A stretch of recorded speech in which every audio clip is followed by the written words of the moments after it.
Well, hi, everyone. Welcome to the Embracing Brokenness podcast. We are coming to you a little different this time than we have in the past, maybe one other time we did this, and that is on video. So if you can't see me now, you do have an option to do that. If you want to go over to YouTube, you can watch this podcast, or there's video version on Spotify that's available if you are a subscriber or have access that way. Otherwise, stay tuned, listen in. We'll be right back with a special guest of mine. Last night I felt the storm coming fast, it broke the wall, scattered glass across the floor. I know this is the final war. There's no use trying to pretend, there's no way to comprehend, no way back, no way to mend. This means we have to end. Take your brokenness and go. You're not welcome anymore. There's no forgiveness in these eyes. Been down this road too many times. Take your brokenness and go. Baby, I can't fix that hole. I'm done. Well, that's a tough song to listen to, but it's truth. I mean, we have oftentimes felt the same way. You know, take your brokenness and go. I can't take it anymore. What is this I have to deal with? It's a crazy life. And that's part of just understanding our spiritual formation as Christians. What do we do with the brokenness that exists in the world today and even in ourselves? How do we embrace that? What do we do with it? What does it mean to embrace your brokenness? Well, we're going to talk about that today on the podcast, and I have a special guest with me, Michael Kurtz, friend, colleague, and someone I've known for a long, long time. Well, hi, everyone. Welcome back. I mentioned to you that we were going to do something a little different today. Thanks for joining us on this podcast. And I have with me a very good friend of mine who also is an ally of Embracing Brokenness, Michael Kurtz. So what this is about today, as I mentioned in the little teaser here, is that we want to have a conversation about the name of this ministry. Well, not really about the name of the ministry, but about what it says about it. Name. So it is, how do we embrace our brokenness? What does it even mean to embrace our brokenness? So that's the conversation we're going to have with Michael today. So before that, though, Mike, I was noodling in my head over this thing. What's it been? 8 years when we first met? I don't know. Did you come up with anything there? 8 or 9, yeah. Yeah, it's been a while. So thanks for jumping on. I really appreciate it. I know it's Zoom, but thanks for having me. Yeah, honored to be here. Well, so tell me, how was it? Like that first time we connected was at I'll call it men's frat. So it was a men's group that was meeting on, I think, Thursday nights in a local church here, pretty decent sized local church. So there's hundreds of guys, and there was this sort of random, well, not so random assignment of groups, right? That we would break into. What happened? What happened? Yeah. Well, it was it may have been randomized on their side, but it was not random as far as what God wanted to do. And I was, I had been part of this program for a couple of years before we met, and it was nice to be there, but I had been thinking about taking a leave of absence from it. And there I was one morning shaving, minding my own business, and the name of this group came into my head, and I said, God, no, I'm not going to go back there this year. I really am not getting anything out of it. He said, well, what if it's not about what you can get out of it?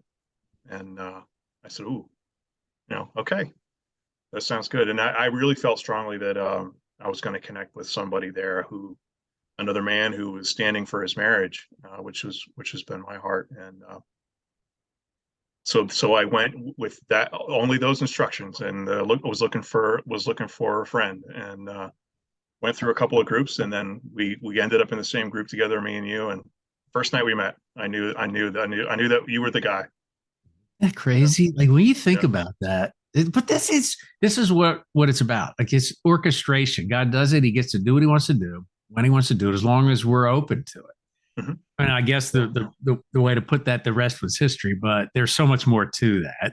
to that story, and maybe we'll get into it a little bit here as we kind of talk about this subject. So the overarching question that I kind of threw out on the table is, what does it mean to embrace your brokenness? Now, I think let me just preface that by saying this.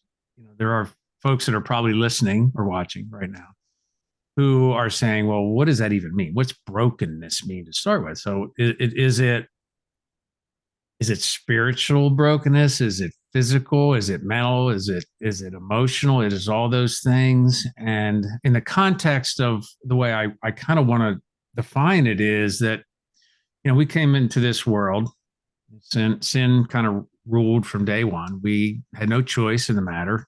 Well, Adam and Eve did, but we kind of got stuck with the consequences. And so brokenness is this sort of place where we all live. It doesn't always show up immediately. Let's face it, when we're kids, we're all kind of tooling around having a great time, but then we become adults and then all of a sudden responsibility comes into play. So there's some of those experiences that happen in and around us, which contribute to our, to our spiritual well-being. And it shows up in all kinds of interesting ways. So brokenness is one way to describe it. And I think for the sake of our conversation, let's just assume that people want to understand a little bit more about what impacts us, and spiritually speaking, that God's provided the antidote for. There is brokenness inside of that. So give me a big picture from your perspective on that. Well, yeah, I mean, from what is brokenness standpoint, right? Yes. I think of it in terms of sort of what you were saying about, hey, this is the world we are born into, right? We are inherited a certain nature, a certain way of doing things. We go through life and we have our formative years and experiences that shape who we become as adults. And I kind of think of it as the brokennesses are the thoughts, intentions of the heart, and our reactions to things that don't line up with God, His Word, and His character, and the character of Jesus Christ, right? So it could be a struggling with a repetitive sin. It could be a wounded issue of the heart. It could be anything that we're struggling with on an emotional soul level, really, right?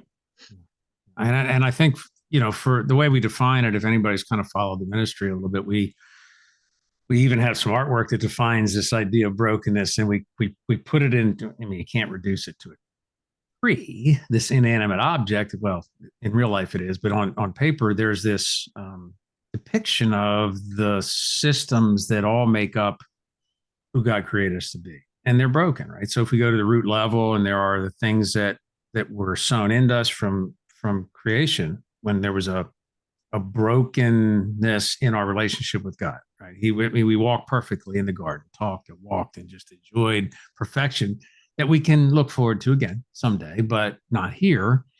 And so there's this longing we have to reconnect on that level. And I think for many of us, the root of it, the roots and the system of that tree, if you want to look at it, it's on our homepage of our website, but there's the roots in the system that are broken as a result of disconnection from our heart with God's heart.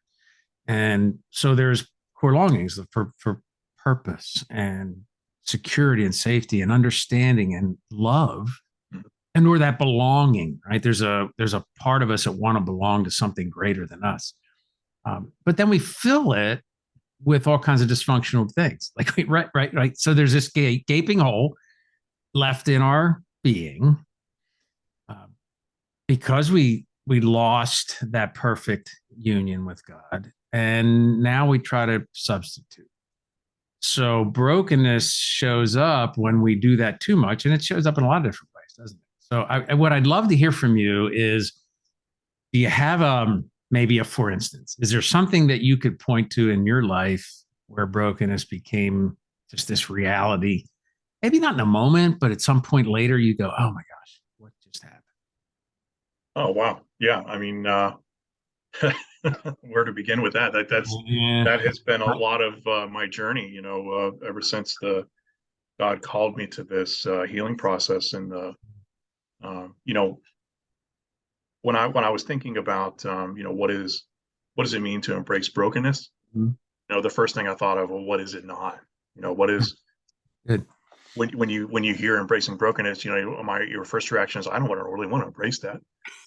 Yeah, exactly. Exactly. What So really? Do I have to? yeah, so what it is not is an embracing of, in the sense that, a welcoming forever, embracing the brokenness. Um, it's the start of the journey, really.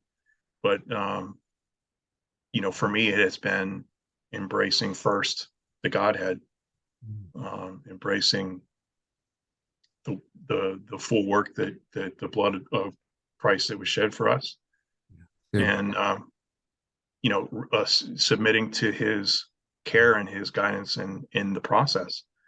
And then and part of that is taking on the identity that He has for us as believers, and in some of those characteristics and identity we all share. As brothers and sisters in Christ, we all have. We are all His children. We all have. He loves every one of us equally, and we all share those things. But each one of us has our own identity in Him that He has, that's unique to us, which is a beautiful thing to unearth as you go. And we're created in His image. So what does that Yeah, look like? Of course, it's a whole set of characteristics and traits and attributes that God is, and the number one being love, right? right. So Yeah. So great point. In fact, you know what? When you said that, you reminded me of a time, and so I think you're right. You have to almost trace it back to identity and who God created us to be, and then, you can't separate the fact that the enemy steps in and tries to interfere with all of that, and so we take some of our vulnerabilities in our brokenness, in our state of brokenness, I should say, and he capitalizes on them. He sneaks in and he kind of, I call him an ankle biter, but sometimes it feels like a lot more than your ankle being bit. So I remember you telling a story, if you don't mind sharing it again, about a time when you traveled overseas. You felt like this was like my sweet spot. Like God has taken me to a place where I really understand who I am, and I live into this. And you were pretty excited. Do you know what I'm talking about? You remember that? Yeah. Yeah, and this also, I think, speaks to His grace and His, the whole sum of a life's journey, and not being able to see the end from the beginning. Yeah. I was just a younger man, and was called overseas to Ukraine, as a matter of fact. I know they've been in the news lately for all the wrong reasons, but was doing some missions work overseas, and really felt like I stepped into a foretaste of destiny for me, for what I was called to. I mean, I was alive, and walking in things that I had only, rising above fear and all the things that had held me back up to that point, in ways that I hadn't experienced before, and not, in being a young man, and not even being cognizant yet of the things that the table had been set for me in certain ways, and how the wounded areas of my heart that hadn't even been unearthed yet, that hadn't experienced, all of that just sort of lying dormant. And yet here we go. I was walking in things, and people do this all the time. They step into their calling, they step into ministry, they're not aware of issues of the heart until things get exposed. And so that had always been part of my identity, and something that I had felt, someday. Yeah. And you had a chance to stand up in front of people that you were not really accustomed to the idea of actually doing, right? Oh, no, Getting on a street corner almost, and evangelizing the masses of people that just were there to hear, and God brought them in a way that was like supernatural. And here you are right in the middle of it. Yep. And watching God do miraculous things, and people being just get saved, and some things happening in the moment that you would never have anticipated. So part of it, I feel like there's this at least in one sense, the willingness that you had to be vulnerable and to step into a comfort zone where there may have been quote unquote landmines waiting, but with a trust that goes beyond really understanding to live into that true self that God created. Yet it wasn't, wasn't really the thing that ultimately defined you. Like you found yourself going in different directions and different things happening in the moment. So I really find that interesting to hear you say that in that regard. So yeah, I don't know if you want to continue on that in any way, but you can elaborate or go from there. Well, I'll say that I don't feel like that, that story is finished. Right. that calling and that whatever God has in that destiny, that is not finished. But you did just remind me, when you're talking about leaning into it, like the having a sense of identity of how God sees us and what he wants to do in our lives really comes into play when we're talking about embracing brokenness, because we have to realize that there is a work, it actually, I think this journey it walks hand in hand with God's sanctification walk. Mm-hmm. And it's the same sort of submission where through circumstance or through just inner promptings, you realize, hey, there's something here that isn't right. It may not have been something I've ever seen before, but here it is. And it's an act of humility and submission to say, hey, take it to the Lord, let him get to lead you to the root of it, heal it, remove it. We don't do this in our own power. So when we're embracing, that's why I say we have to start by embracing him. We don't do this in our own power. We're not just trying to fake it till we make it. We can't do it in our own strength. It's really a faith walk and letting him, there is a process and he will take you through it. Yeah.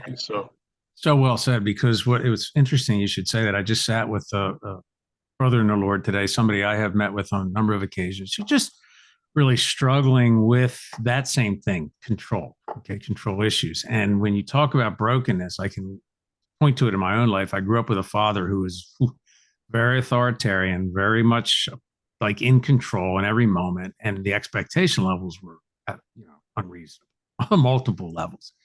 And so I lived under that, believing that there's just no way for me to measure up to the person that he wants me to be. And I was an only child, but it was his third marriage. He didn't get saved till I was born. So part of his story, you have to look back on it and go, oh my gosh, there was so much that he had to deal with as a person leading up to a point where he really didn't have a lens, a lens, a Jesus lens to see. There was and it all impacted how he kind of passed that on. Even though he was a believer at the time I was born, there's still a lot of stuff that hangs on, right? The brokenness things that we're talking about. And it's like this gentleman today that I was meeting with, he's just saying, I am struggling with, not feeling adequate and I'm struggling with some level of feelings about that. And just, it's kind of depressing, knowing I'm called to more. And, it's really interesting too, because he's very much plugged in the way I am to the message of A Wild at Heart, John Eldredge, that ministry, which has been transformational for me. And I'll talk about myself here. There's so much, and, we did some of that together too, right? So that was kind of fun. Yeah. But, until you mentioned poser, so we have, or this false self we place on, and that's a vehicle in which we need to protect ourselves, I think, at sometimes, or we feel we do. From the world, who really wants to eat us up, chew us up, spit us out, and move on. Because it's always a kind of dog eat dog, climb the ladder. Always wanting control is a big issue in the world we live in. If you and I are both, I was in business most of my career. You are too. You're in and around situations where the demand is high. We are both have been in business development. So now you're on the front lines.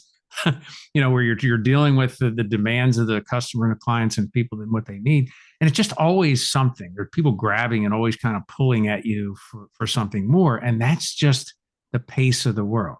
And so to slow down, to even begin to think about what embracing our brokenness looks like, requires almost a pause, a spiritual pause to be available for hearing from God. So big part of it, intimacy with God. I mean, what are your thoughts on that? What are your, where you come? That is a huge part of the journey. You know, getting from him directly the answers to the problem is well, he is the solution, right? He is the healer. He's the one who brings a revelation, and he's the only one who can touch those broken places of the heart. I just had a complete loss of my train of thought there. No, but you're on a track for something really important here. That's why you lose your we got that ankle biter again. But it's so, I remember you telling me, you don't have to get into the details, but many times we've heard from the Lord about certain things in our life, whether it's taking a walk in the woods sometime and just opening up our mind and our heart and being available to hear. I mean, that's such a critical part of the healing journey around the things that do ail us, the broken pieces in our lives. And maybe you can remind me maybe of an experience you might have had, but I recall, I talked about my father, and there were so many things that he sewed in, like that. I played baseball all the way through college, and a big part of my journey was, and this was between my junior and I think my sophomore and junior year in college. I came home and played summer ball, and I threw a one-hitter, and I hit a 2-run home run that won the game. So I only gave up one hit. Okay, so that was pretty good, right? I mean, if you're a career, but that's like one of those moments that you just never forget. I remember getting in the car with him afterwards, my girlfriend at the time. We were just sitting there, and just had this look on his face. If it weren't for that one hit, it would have been a perfect game. So in that moment, I'm like, what? It just sort of exploded in my head to like, okay, so that's it? Like perfection is the standard for everything? Well, of course not. But it was a wound. That was an arrow shot directly through my heart. And I heard that over and over and over again. That just happened to be one story that comes to mind. And I wrote about it in the book, Embracing Brokenness, when we get to publishing that. And I've written about it in other ways. It is such a critical piece of us to recognize where those wounds come from. So when I sit with God in a moment, like we're talking about, of intimacy, there are times when he has brought up memories, and it's helped me to process those wounds from another level, if that makes sense. It's not just a no. It's not just like, okay. And scripture is a go-to place. We got to go to the word. Sometimes there's more than the word that God wants to add to it, even though the word is the primary source of everything, God and Jesus. He might want us to relive or understand a sort of, we call it what, episodic memory, or something that takes us back and wants to reinterpret that. Yeah. Yeah. Do you have any stories? Is that something that you can relate to? Yeah. Matter of fact, you really touched on something I feel is really important about him taking you back. If any of your listeners are like me, we would have a tendency to ruminate on the past in some pretty negative ways, and you can go back and revisit those things and let under the umbrella of shame or condemnation, and that can be a really destructive cycle. So we really don't have permission to go back and analyze that without him, and we shouldn't, without his guidance and without his presence to say, let me show you what was really going on. Let me show you where I was in this, and how we can move forward from that, not to go back and look and be condemned, and because you just get stuck in a cycle there. Yeah, and I think that's such a great point. Yeah, it still comes back to this notion of, how embracing your brokenness comes with a desire and a willingness in your own heart to go to those places. Yeah. You have to go there. Right? But we don't go alone. We don't go. We don't. Yeah. So a little bit about my story and where I ended up and how it got me out of it. There's two kinds of woundedness, right? That we experience. It's either external in something that someone does to us and like causes a wound, or there is and these have terms and I don't know them, remember them off the top of my head. So you have the external wound that someone perpetrates against us, and then you have another type that is comes from a lack of something that should have been there but wasn't. Right. So you have some And kind of so external forces that you don't have any control over that impact your life. And right, then those things that are inherent in us, or just experiences too that we had that are really land on us, right? In a certain way that we don't even know. I think maybe that's one way.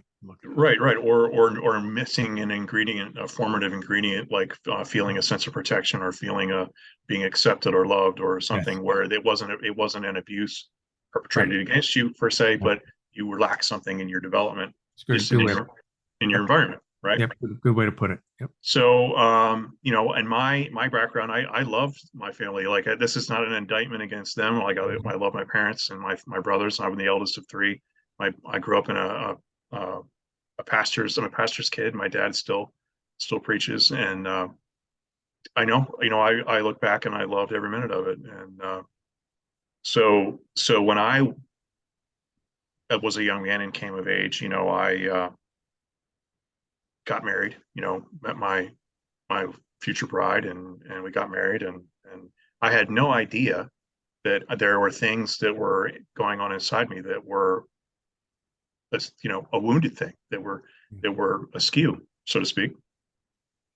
But that became pretty evident pretty quickly, when because things get real when you get married. You're Got to grow up you in a know you hurry, right? Yeah. what's that? Yeah, yeah.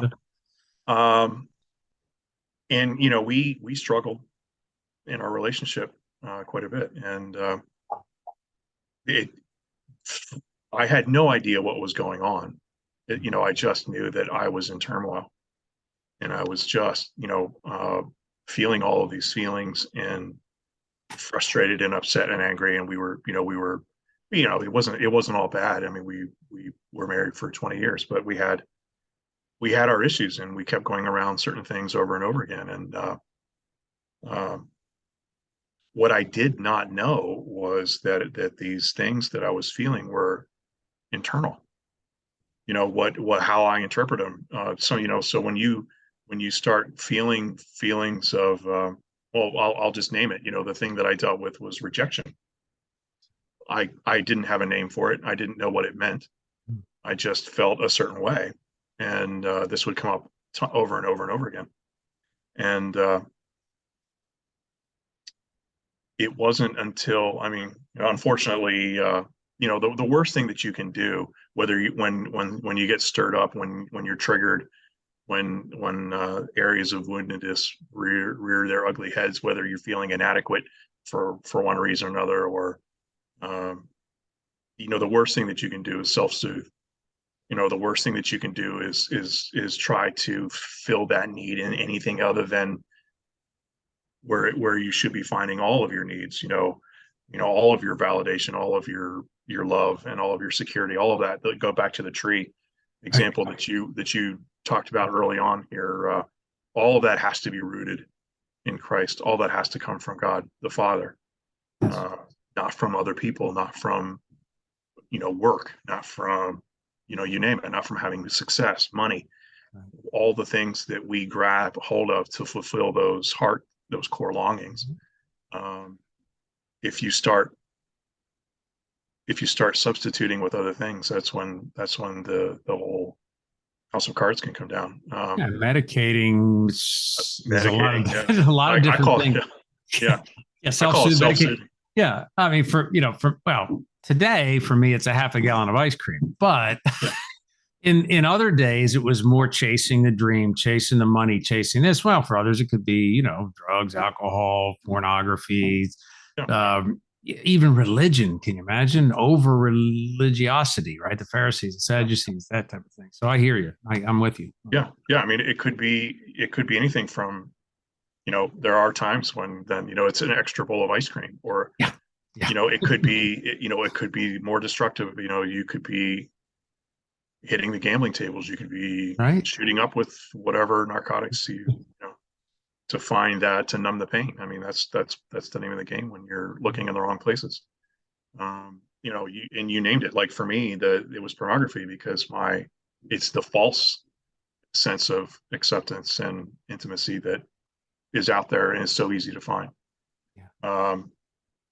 So anyway, so that was this was the circle that we kept going around and around and around with for so long. And when you and I met, we had just reconnected. My now ex-wife and I had had a period of separation, and had gained a victory there for a while. And this is trying to treat the symptoms and not the root. If all you're focused on is behaviors and not the heart issues, you'll be okay for a while. And for me, it was about 6 years. And without dealing with the root issues of the matter, which I was completely unaware of. For me, it was all behavior modification. Well, the marriage unfortunately didn't survive a second round of that, but I will say that in the process of that's when the real healing began. That's when it got real for me. Well, so often we have to be looking up, like from the lowest place in our life, to get the healing that God has intended for us all along. But we're self-sufficient human beings, and that's part of the problem. And thanks for just being vulnerable. And I always say that second only to the initial conversion, and becoming a Christian and accepting Jesus, the next greatest thing is finding this part of the journey, because there's the inward journey, as Dallas Willard calls it, is that is where the rubber meets the road in the freedom for a lot of people, myself included. And you had asked earlier whether there were any instances where God had taken me back to show from his viewpoint, right, on the other side of, or in the process of the healing journey in the past. There were several instances where once the thing had been named and the issue touched in the heart, I can look back and say, oh my gosh, I remember this differently. Like I know exactly what happened, and I can see where I completely misinterpreted the whole thing. I mean, the nature of the wound is a liar. It is easily to be deceived. And the thing, and this is my journey, so this is all I know, right? So the thing about a rejection wound is it feels like it's external, like it feels like something that's coming from out there.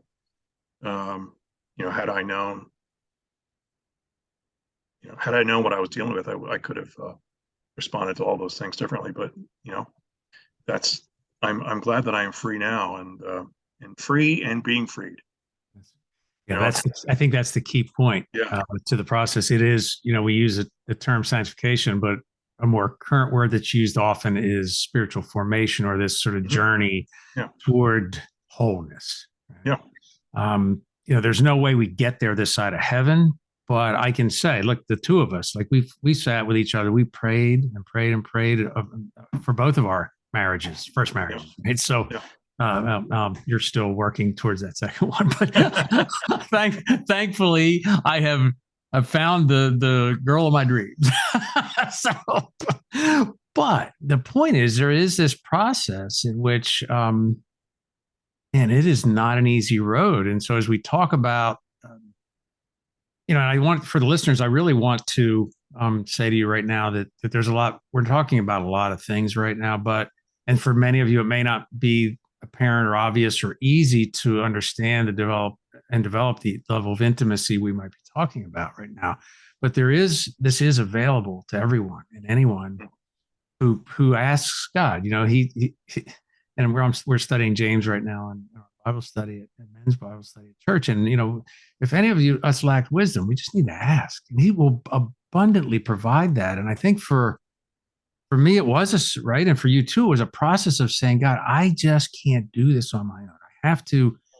Yes, this idea of brokenness and embracing the losses and lamenting them and understanding. And both of us it was brutal, right? I was going through it when I met you, and you were God brought you at the right place at the right time, and in hopes and prayer that there would be reconciliation. That didn't happen in my case. And then eventually it didn't happen in yours. So there's no guarantees. We have to be, we can't change other people. We can't force them to be a certain way. But we can do one thing. We can change our internal focus. And I think that's the part of this journey that, although there may be people here listening that go, I have no idea, like, where do I even begin that process? And so, my gosh, we could talk about this for hours, right? What? I'll spend the rest of my life talking about this. Oh my gosh, yeah. Well, we'll be back. We'll do more. But what I wanted to, if you could, if there was something you would want to leave people with, so they're not hanging, like what were the most important steps in the process of in this healing process, in the process of embracing your brokenness? Like, does something stand out that was critical to the shift? Well, there are probably a couple of things. I think that it's, I talked a little bit about, that embracing embracing the Godhead is what I call it, because the Father, Son, and the Holy Spirit, they are all so active in this process. Yeah. But it's, being willing and to say, I have a problem, and I may not know what it is. I don't know the root of it, but God, I need your help. Yeah. I really, really, really need your help. And He is oh so willing to give it. And I had that's 1A. 1B is find people who, surround yourself with people who can help and who want to help. Yeah. I was so thankful that at the time when all of this was falling apart, on my end, you reached out at the same time, sort of how we connected initially, with a new program that you and Colleen were working on, and it just was a perfect timing for me to step into the healing journey with the Healing Care Ministries and the programs that we started working on, and it's having some structure. I mean, I didn't have a language for it. I had a relationship with God, and I had that relationship. I didn't have a language for why I felt the way I did. I couldn't put words to it. I didn't have the root. I didn't have the name for the thing, So to surround yourself with people is crucial, and to get help. And there's counseling, and it's not a dirty word. It is a beautiful thing. If it's a Christ-centered, there are people who can help shepherd you through the process. Yes. I love it. I mean, talking with people, and so those were the two crucial things that really got me moving in the right direction. And from there, you get to a point where you still, there are still times like, hey, I still got to talk to you. I got to talk to my brothers, to remain accountable, and to just bounce things off people, because we're not supposed to do this alone. No, Listen, of all the points you're making right now, that is the most crucial of all. Yeah. Like the enemy's primary focus, his primary objective is to isolate us. Yeah. That's simple. Like, if he can get us alone in our thoughts, then he can start like sending messages, and we are really good at looking back and agreeing with the lies that have been sown into our life or that we believe about ourselves. And then we start to pose the things we talked about earlier. So I think to wrap it up for what you're saying, and I think this would be probably the most helpful piece of this, is that there is a vulnerability there's an authenticity in all the things that you said that opened yourself up to the willingness to be, not to do, because there's that doing piece that we always try to find our way back by doing something. The conversation I mentioned earlier, like it's like control. I got to do. No. Sometimes it's just being. The program you're talking about that you and I were involved in, there's a lot of pieces of that. We were just being. We'd sit in silence sometimes, or even just or use the creative side of our brain, the right brain, instead of the logic side, and just to engage in an activity where God shows up and he changes something, a perspective. Or if we just, like I have often told people to do, is just get up first thing in the morning and say, God, could you just today somewhere show me a picture of your love for me? Like what that looked like. Sometimes it was for me, I walk out in the backyard and I remember one very specific instance where a butterfly comes flying and lands on my shoe. Okay. Like that was it. I go, oh, there it is. You just showed me how much you love me. You brought a butterfly just for me today. Okay. We don't notice all of the things that God brings to us, but he's everywhere. Yeah. So I think as I kind of think through some of these things that you're talking about, there is so much more available to everyone willing to step forth, be vulnerable and authentic, and willing to sit with the Lord, slow down life, and do that. Don't wait. I firmly believe that things could have turned out different in some ways had I sought help earlier. By sitting in shame, sitting in pride, sitting in all those things, and surrounded by brothers who I could have reached out to, but there I was feeling isolated by I isolated myself. Like to your point, the enemy likes to shepherd, not shepherd, but he likes to pick off the ones who are them alone and isolated in themselves. But it's why Jesus left, and tells us of the shepherd to leave the 99 to go after the one, because the one will be attacked by the wolf and will fall off the cliff and end up in the briars. It's just who we are. We're dumb little sheep, So it's just part of the process. Well, man, it's funny. It's funny you mentioned I was just going to say that you're talking about using the right brain exercises and some of these things that we do as I kind of always thought of them as sort of like icebreakers at some point, I was never, I've had some experiences in those meetings where, and I'll give an example. I was in one, and they're like the person who was leading the exercise said, "Hey, we're just gonna ask Jesus if he has a hat that he wants to give us," and I'm immediately thinking, yeah, okay. Oh, I remember that. Yes. Yeah. So, and I put I'm like, you talk about needing faith for this or that. I had none. Like I didn't even, I was only half engaged. Right.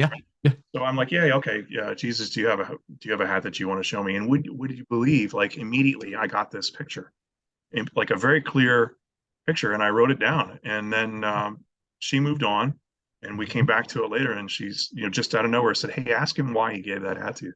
And immediately got an answer. Yeah. I didn't actually believe I was going to get anything, nor I wasn't half paying attention. Oh, no, right. But God meets us in those moments, he can, and if you just open yourself up a little bit. Yes. And that ended up being a profound piece of identity for me, that single exchange. And I'll never forget it. And it was just one of those off the cuff creative things that you run into sometimes, like you mentioned. Yeah. So don't ever count it out. Don't count it out. For me, it was standing on a rock at a Wild at Heart men's weekend, and God, just shedding the light and just washing over me exactly what he thought of me in a very specific way. So listen, don't ever count them out. Like there's always some little thing available to us. Listen, we'll be back into this a little bit, maybe, and some other things and topics that are going to be really important for not only us, because I got as much out of this as I'm sure any of our listeners did. But I want to say this: as we close, there's so much more for every one of us waiting if we just open up the window a little bit, or the door just a creak. And so I just want to say that, Mike, is there anything that you'd like to leave anybody with? Any final words of wisdom that you want to share with us? Final words of wisdom. Yeah. Yeah, I don't know. I mean, I would, just don't wait. Don't wait to get started. You have, well, okay. Yeah. The final word, my final word of wisdom is that there's hope, and that hope is in Jesus. There is nothing that he can't fix and restore. He is in the process. He's in the business of restoring lives and souls. I see it in scripture everywhere. He restores my soul, and Psalm 23. I've just been chewing on that for the longest time. It always, I always think of it as, oh, that's the funeral scripture, right? The Lord is my shepherd, I shall not want. Blah, blah, blah. Well, there's a lot in there for life on every day, and there's a lot of hope. And so yeah, that's my word of wisdom, is to start now, grab a hold of them, and be free. Great final word. Hope. God is hope. Yep. Hope is the anchor of our soul. That's what the word says. Yep. And so he is the hope, and he's the anchor of our soul. So everyone, thank you for joining us in this round of the Embracing Brokenness podcast. So what does it mean to embrace your brokenness? Sit with that. Ask God to start opening the doors and windows and ideas in your mind, the creative pieces that will show you a different way. Look forward to the change, because it's coming. It's coming. Yep. Bless you all. Thanks for joining us. Thank you, Michael. Thanks for being here, buddy. Appreciate Thanks for having me. Last night I felt the storm coming fast, it broke the wall, scattered glass across the floor. I know this is the final war. There's no use trying to pretend, there's no way to comprehend, no way back, no way to mend. This means we have to end. Take your brokenness and go, you're not welcome anymore. There's no forgiveness in these eyes, been down this road too many times. Take your brokenness and go, baby, I can't fix that hole. I'm done being the target of your crazy lies. Do what you can to save your life. Mean words and your evil ways can make the strongest person break. You make me feel less than small. You tore me like a wrecking ball. You hit like an earthquake. There's no room for one mistake. Pick up your stuff and leave. Agree to disagree. So take your brokenness and go. You're not welcome anymore. There's no forgiveness in these eyes. Been down this road too many times. Take your brokenness and go, baby, I can't fix that hole. I'm done being the target of your crazy lies. Do what you can to save your life. You came with darkness, now I'm turning toward the light. You can't patch this up, I want you out of sight. Take your brokenness and go, baby, I can't fix that hole. I'm done being the target of your crazy lies. Do what you can to save your life. Take your